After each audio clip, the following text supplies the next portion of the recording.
एक समय की बात है। एक बेहद खुशहाल और समृद्ध राज्य था जिसका नाम था रत्नपुर। जहाँ के राजा वीरेंद्र एक साहसी और बुद्धिमान शासक थे।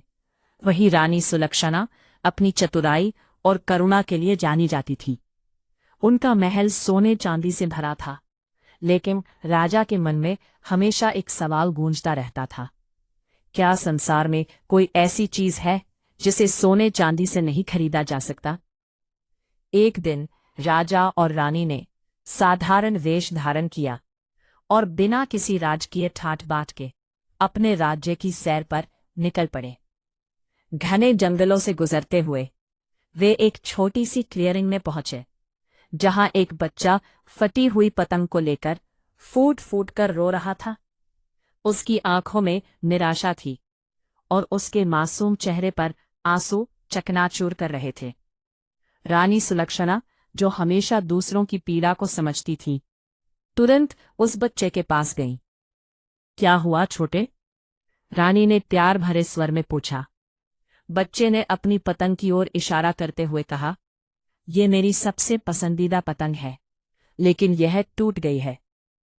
रानी ने अपने रेशमी दुपट्टे से एक पट्टी निकाली और बड़े नाजुक हाथों से उसकी पतंग को जोड़ दिया।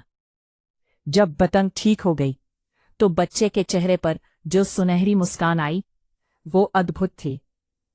राजा वीरेंद्र ने उस मासूम खुशी को देखकर महसूस किया कि करोड़ों की संपत्ति भी वह निस्वार्थ खुशी नहीं दे सकती जो उस बच्चे की आंखों में थी। उन्होंने आगे बढ़ते हुए एक थका हुआ लकड़हारा देखा जो भूख से बेहाल था। राजा ने बिना किसी झिझक के अपने हिस्से का भोजन उसे खिलाया और उसकी मदद की। उस दिन जब राजा और रानी महल वापस लौट रहे थे, राजा वीरेंद्र को अपनी जिज्ञासा का उत्तर मिल गया था।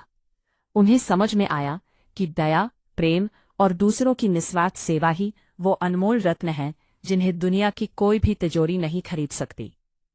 इस अनुभव ने राजा और रानी को बदल दिया।